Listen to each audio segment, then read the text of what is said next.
No início do século III, na cidade de Nola, a apenas 22 quilômetros de Nápoles, nasceu um menino chamado Félix.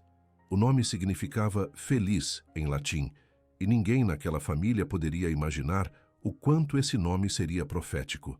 Seu pai, Hermias, era um centurião sírio aposentado que havia conquistado fortuna servindo nas legiões romanas. Agora, proprietário de vastas terras na Campânia, ele esperava que seus filhos seguissem o mesmo caminho de glória e riqueza que ele trilhou. Mas algo extraordinário estava prestes a acontecer naquela família. Félix tinha um irmão mais novo, também chamado Hermias, em homenagem ao pai. Quando chegou o momento de escolher seus caminhos, a história dessa família se dividiu de forma dramática. O irmão caçula fez exatamente o que o pai esperava. Entrou para o exército romano, seguiu a carreira militar, abraçou as honras imperiais e a segurança que o dinheiro comprava. Era o script perfeito para um filho de centurião no Império Romano. Félix, o primogênito e herdeiro principal, fez o oposto absoluto. Enquanto seu irmão marchava com as legiões, Félix se voltou para uma comunidade perseguida, pobre e considerada criminosa pelos padrões romanos, os cristãos. Não foi uma escolha simples ou romântica. Era o século III e o império estava em crise profunda. 26 imperadores em 50 anos, instabilidade por todos os lados. Nesse contexto, a carreira militar era o único porto seguro, o único caminho garantido para a prosperidade. Félix rejeitou tudo isso.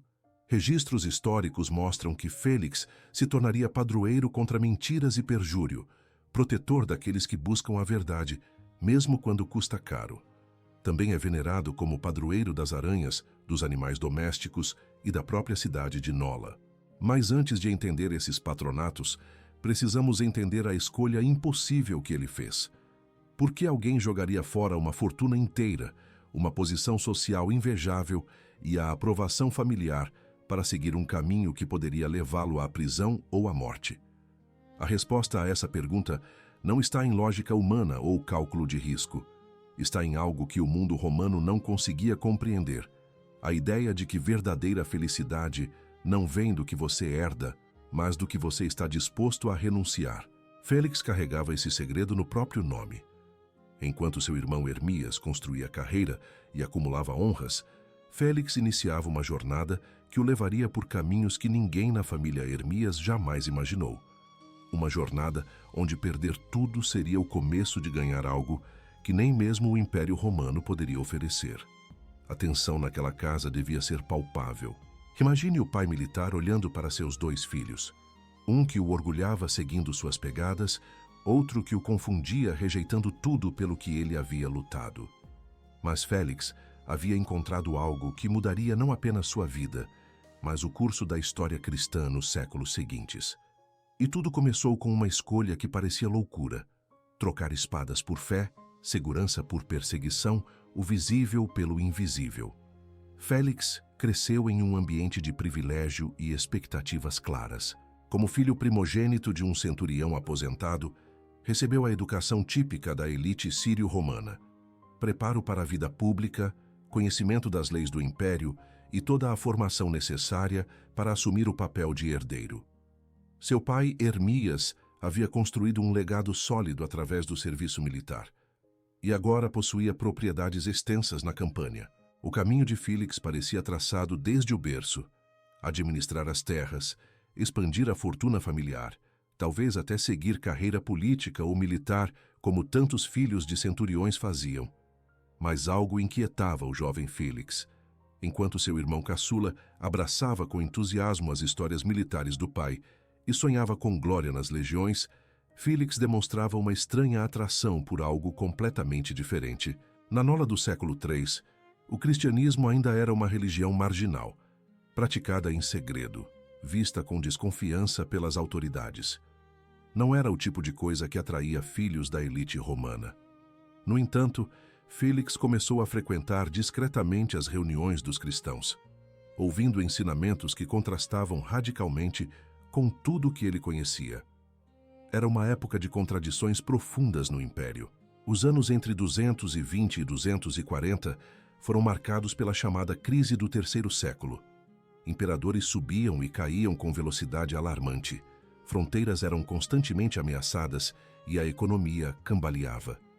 Nesse cenário caótico, a carreira militar representava o único porto seguro verdadeiro. O pai de Félix sabia disso por experiência própria. Havia servido, aposentado rico, comprado terras, garantido o futuro dos filhos. Era a fórmula testada e aprovada para sobrevivência e prosperidade. Testemunhos da época revelam que Félix não era rebelde ou problemático. Ele cumpria suas obrigações, respeitava a família, participava da vida social esperada de alguém em sua posição. Mas havia uma divisão crescendo dentro dele, a tensão entre seguir o caminho seguro que todos esperavam e responder a um chamado que ele mal conseguia explicar. Enquanto o império oferecia segurança através de poder e riqueza, aquela pequena comunidade cristã falava de um reino completamente diferente, onde os últimos seriam os primeiros, e onde perder a vida significava encontrá-la. O contraste com seu irmão mais novo tornava tudo mais evidente. Hermias Júnior não tinha dúvidas. Vestiria a armadura, serviria ao imperador, construiria sua própria fortuna. Era o caminho lógico, o caminho honroso, o caminho que fazia sentido para qualquer pessoa sensata. Félix via o irmão seguir exatamente os passos do pai, e sabia que ele próprio, como primogênito, deveria liderar esse caminho. Mas quanto mais se aproximava da comunidade cristã, mais claro ficava que ele não pertencia àquele mundo de espadas e conquistas. A formação de Félix não foi marcada por eventos dramáticos ou conversões repentinas. Foi um lento despertar para uma verdade que invertia tudo o que ele havia aprendido. A verdadeira herança não é o que você recebe, mas o que você escolhe carregar. E Félix estava começando a entender que o peso da cruz que os cristãos falavam era muito diferente do peso das honras militares que seu pai carregava. A pergunta que o assombrava era simples e aterrorizante. Ele teria coragem de rejeitar tudo pelo que sua família havia trabalhado para abraçar algo que o mundo considerava loucura completa? A morte do pai Hermias mudou tudo. Como primogênito, Félix tinha direito à maior parte da herança. Terras férteis, propriedades urbanas, conexões políticas valiosas, tudo que um jovem da elite romana poderia desejar. Era o momento em que ele deveria assumir o papel de patriarca da família, administrar os negócios, garantir a prosperidade das próximas gerações. Seu irmão mais novo já estava estabelecido na carreira militar, seguindo o legado paterno. Agora, era a vez de Félix consolidar o império familiar que Hermias havia construído com tanto esforço. Mas Félix fez algo que chocou toda Nola. Ele liquidou quase toda a herança. Vendeu as propriedades, converteu tudo em dinheiro e distribuiu aos pobres da região. Não guardou reservas de segurança, não criou fundos de emergência, não manteve um patrimônio mínimo para tempos difíceis. Guardou apenas uma pequena parte, o suficiente para sobreviver de forma extremamente simples. E então, sem ter trabalhado um único dia secular em sua vida, sem ter construído carreira ou reputação profissional, Félix se apresentou para a ordenação sacerdotal. Documentos preservados revelam um detalhe crucial que torna essa decisão ainda mais radical. Félix nunca teve profissão anterior. Ele não era comerciante que largou o negócio, não era soldado que abandonou as armas, não era funcionário público que renunciou ao cargo. Ele foi diretamente da posição de herdeiro rico para o altar. Não houve fase de transição, não houve período de preparação gradual, não houve plano B caso as coisas dessem errado. Foi uma ruptura total, instantânea, irreversível com tudo que ele conhecia. A timing dessa decisão tornava tudo ainda mais incompreensível. Era aproximadamente o ano 250, e o imperador Décio estava preparando a maior perseguição sistemática contra cristãos que o império já havia visto. Não eram apenas rumores. A máquina burocrática romana estava se organizando para exigir certificados de sacrifício aos deuses pagãos. Quem recusasse enfrentaria prisão, tortura, possível execução. Félix não esperou tempos melhores, ou uma era de paz na igreja. Ele escolheu entrar para o clero exatamente quando ser cristão estava se tornando uma sentença de morte oficial. O contraste com seu irmão Hermias se completou nesse momento. O irmão mais novo pegou exatamente a herança que Félix rejeitou, usou as conexões familiares, avançou nas legiões romanas. Mesma família, mesmo dinheiro, mesmo ponto de partida, destinos completamente opostos. Um tornou-se soldado de César, acumulando honras e segurança.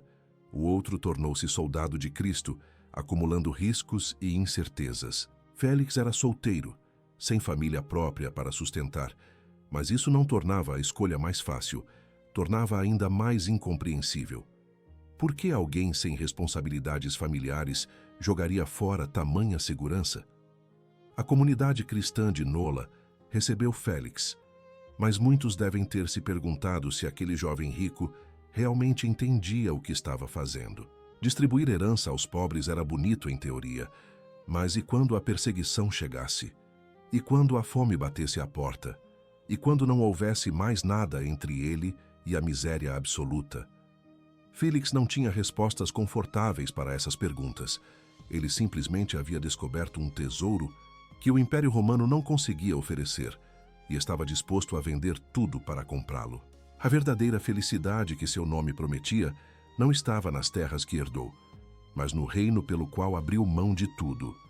E a tempestade que se aproximava testaria se essa convicção era real ou apenas idealismo de juventude. O ano era 250, quando o imperador Décio lançou a primeira perseguição verdadeiramente sistemática contra os cristãos. Não era violência aleatória de multidões enfurecidas. Era burocracia organizada da morte, certificados de sacrifício obrigatórios, listas de nomes, busca ativa de líderes religiosos. Em Nola, o bispo Maximus percebeu que seria capturado em questão de dias e fugiu para as montanhas, esperando preservar a liderança da comunidade. Mas os soldados romanos não aceitaram voltar de mãos vazias. Se não podiam prender o bispo, prenderiam seu principal assistente, o jovem sacerdote Félix.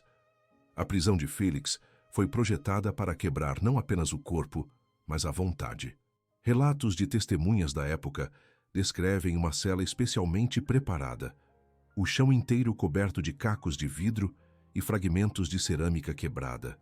Não havia um único lugar livre. Félix não podia ficar em pé sem dor extrema atravessando seus pés.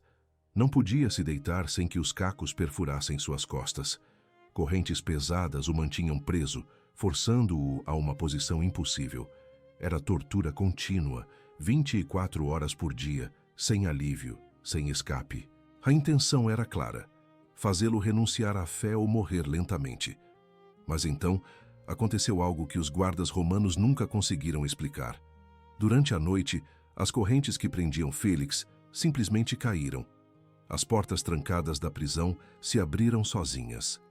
Nenhum barulho de chaves, nenhum som de ferramentas, apenas as portas se movendo silenciosamente como se obedecessem a uma ordem invisível.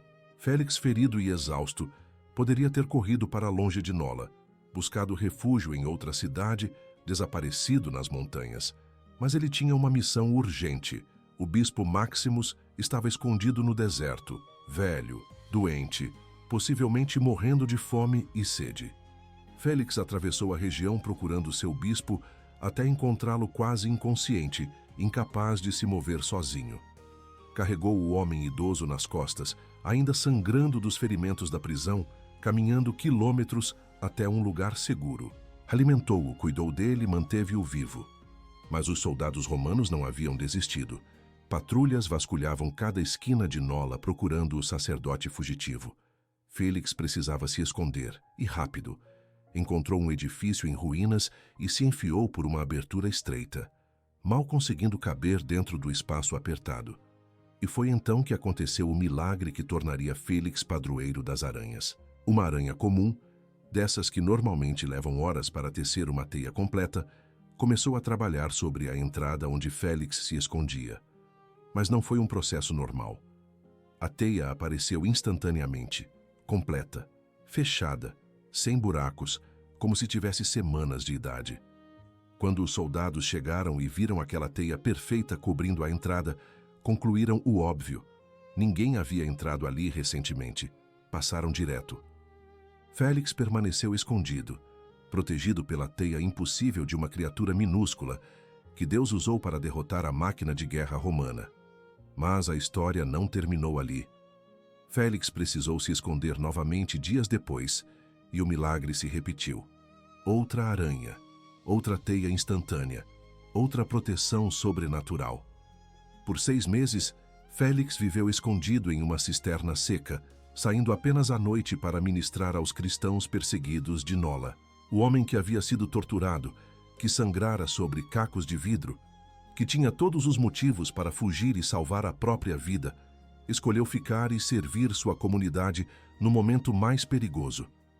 E Deus, que poderia ter enviado anjos guerreiros, escolheu enviar aranhas tecelãs.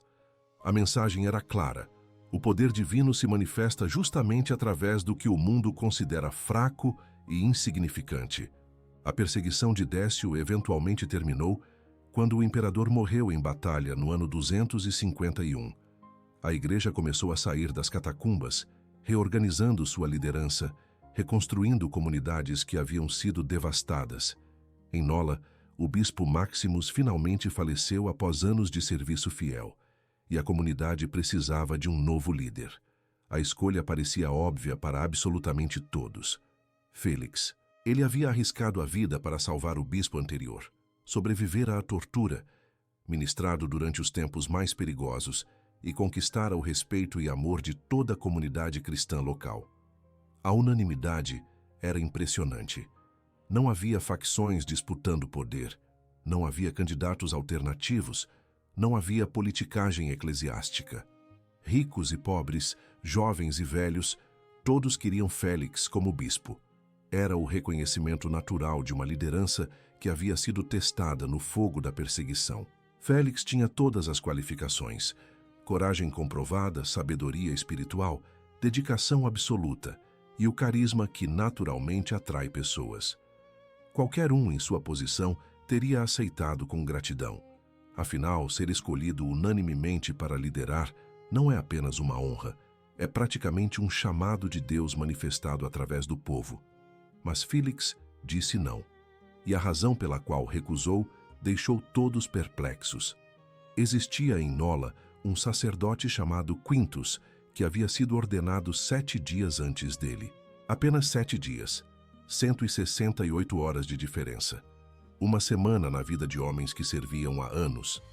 Para qualquer pessoa razoável, essa diferença era irrelevante, insignificante, um mero detalhe técnico que não deveria pesar em decisão tão importante.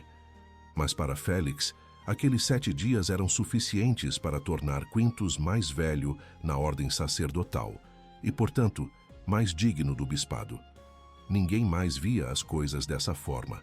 Quintus provavelmente protestou, argumentando que Félix era claramente o líder natural, que a comunidade precisava dele, que aqueles 7 dias não significavam nada diante de tudo o que Félix havia feito. Mas Félix foi irredutível. Humildade para ele não era recusar cargos obviamente importantes por falsa modéstia. Era recusar um cargo que você genuinamente merece por uma tecnicidade que apenas você considera relevante. Era enxergar a autoridade onde mais ninguém via, honrar precedência que mais ninguém lembrava, abaixar-se em um detalhe que só Deus e ele mesmo notariam.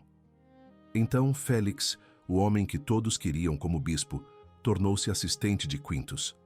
Passou o resto de seu ministério servindo sob a liderança do homem que ele mesmo indicou, não com ressentimento secreto ou mártir frustrado, mas com alegria genuína.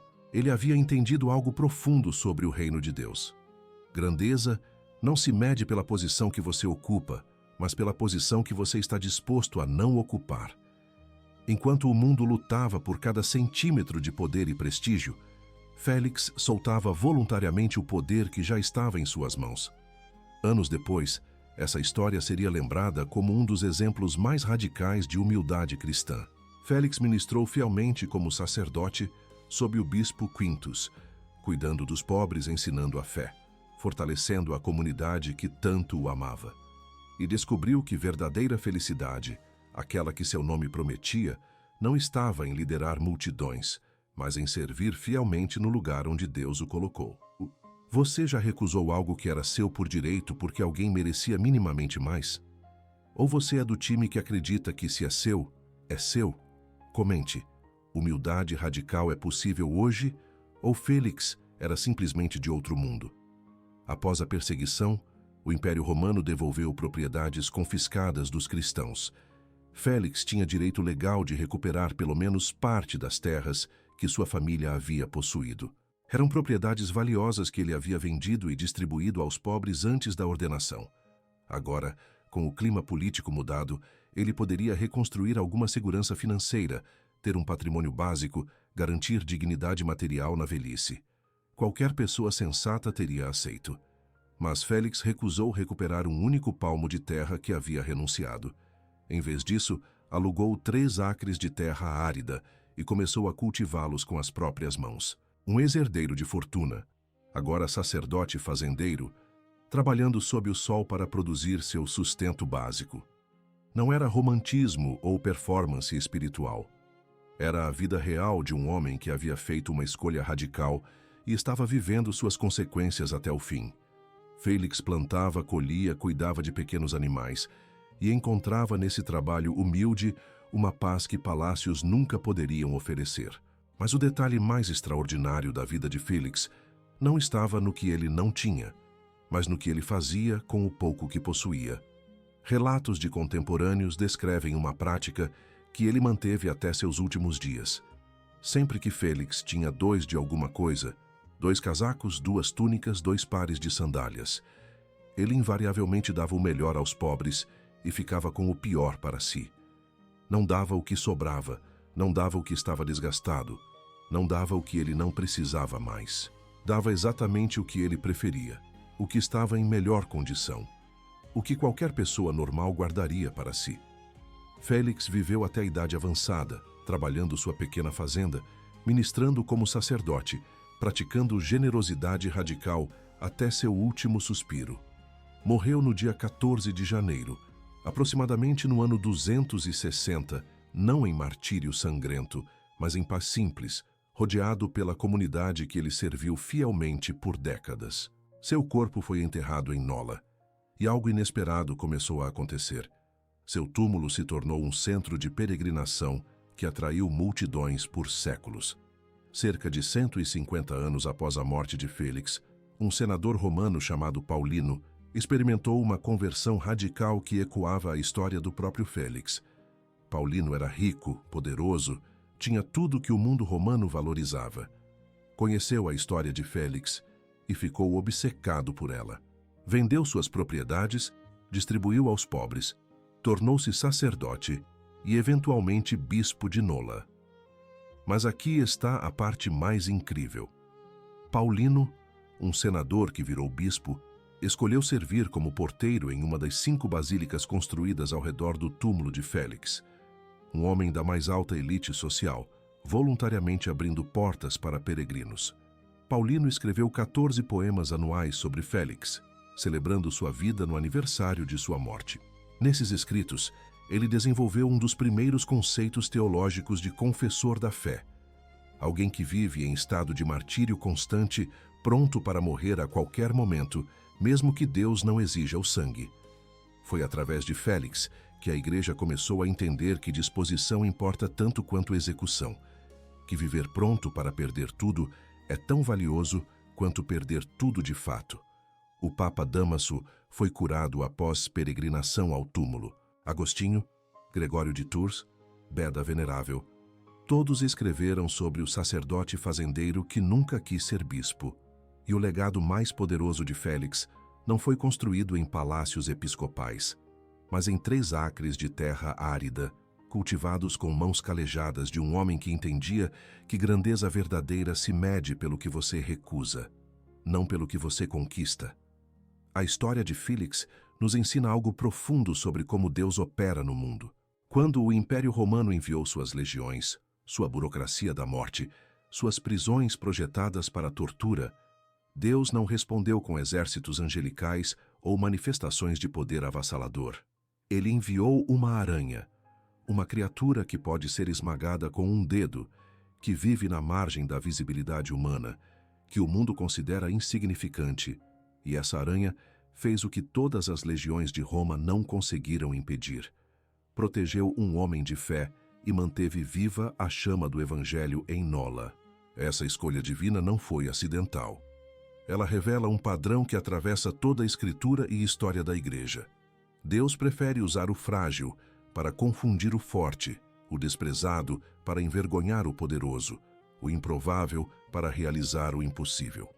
Félix entendeu essa lógica invertida melhor que a maioria. Por isso recusou herança quando poderia ter segurado riqueza. Por isso rejeitou o bispado quando poderia ter abraçado o poder. Por isso deu sempre o melhor casaco quando poderia ter guardado para si. Ele vivia no oposto exato do que o mundo considera sabedoria. E foi justamente essa fraqueza escolhida que o tornou tão poderoso. Pense nisso. Félix é padroeiro contra mentiras e perjúrio. Por quê?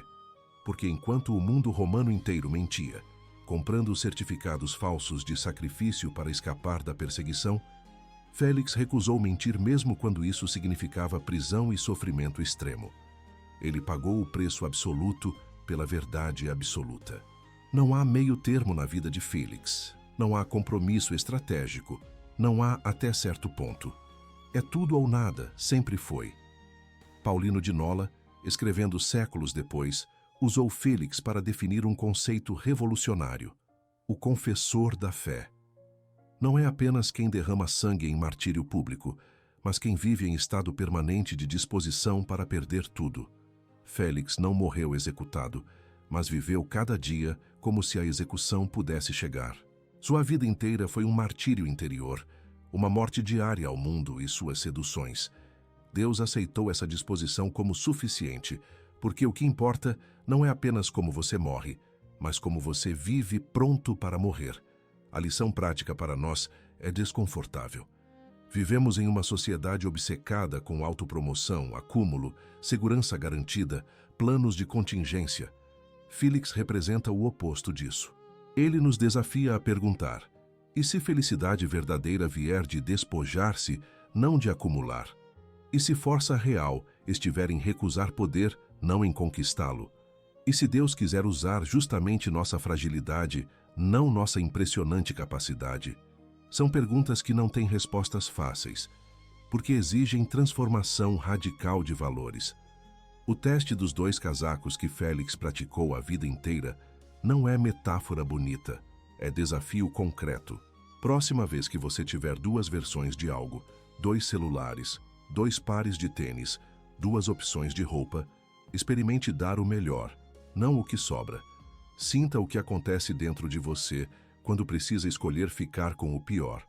Essa resistência interna revela o quanto ainda estamos presos à lógica do mundo. A necessidade de garantir o melhor para nós mesmos. Félix nos mostra que liberdade verdadeira começa exatamente quando você consegue soltar o que o mundo diz que você deveria segurar com todas as forças. Félix nasceu herdeiro de fortuna e morreu fazendeiro pobre. Entre esses 2 pontos, viveu uma das histórias mais radicais de renúncia e generosidade que a Igreja já testemunhou. Recusou herança quando poderia ter garantido segurança. Sobreviveu à tortura quando poderia ter fugido. Rejeitou o bispado quando todos o queriam como líder. Deu sempre o melhor casaco quando poderia ter guardado para si. E morreu no dia 14 de janeiro, aproximadamente no ano 260, em paz simples numa pequena fazenda de 3 acres, deixando um legado que inspiraria santos por séculos. Seu túmulo se tornou centro de 5 basílicas em Nola. Paulino de Nola, um senador romano convertido, serviu como porteiro de uma delas. O Papa Dámaso buscou cura em peregrinação ao seu túmulo. Agostinho Gregório de Tours, Beda Venerável, todos escreveram sobre ele. A Igreja o celebra no dia 14 de janeiro como confessor da fé, reconhecendo que ele viveu em estado de martírio constante, mesmo sem derramar sangue em execução pública. Mas o legado de Félix não está apenas nos livros de história. Está nas perguntas impossíveis que ele deixou para cada um de nós. Se você está sendo pressionado a seguir a tradição familiar, Mesmo quando seu coração aponta para direção completamente diferente, Félix tem algo a dizer. Ele escolheu Cristo sobre a dinastia militar do pai e descobriu que honrar pais não significa imitá-los cegamente. Significa ter coragem de seguir o chamado que Deus colocou especificamente em você, mesmo quando isso decepciona expectativas familiares. A tensão é real, a dor é legítima, mas a paz que vem de obedecer ao chamado divino supera qualquer aprovação humana. Se você sente que merece uma promoção, um reconhecimento, uma posição de liderança que todos concordam que deveria ser sua, lembre-se que Félix recusou o bispado por 7 dias de diferença técnica que só ele considerava importante. Humildade verdadeira não se mede em gestos públicos grandiosos, mas em detalhes microscópicos que ninguém além de Deus vê. É fácil ser humilde quando todo mundo está olhando. O teste real vem quando você poderia pegar algo que é legitimamente seu, e ninguém julgaria você por isso. Mas você escolhe não pegar por razões que só fazem sentido no reino invisível.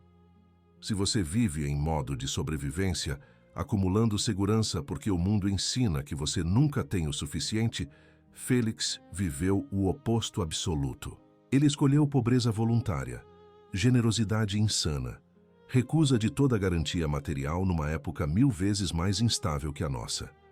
Disposição diária de perder tudo é o martírio moderno, que poucos estão dispostos a abraçar. E se Deus está esperando justamente sua fragilidade escolhida para manifestar seu poder? A aranha que salvou Félix era esmagável, mas foi exatamente por isso que Deus a usou.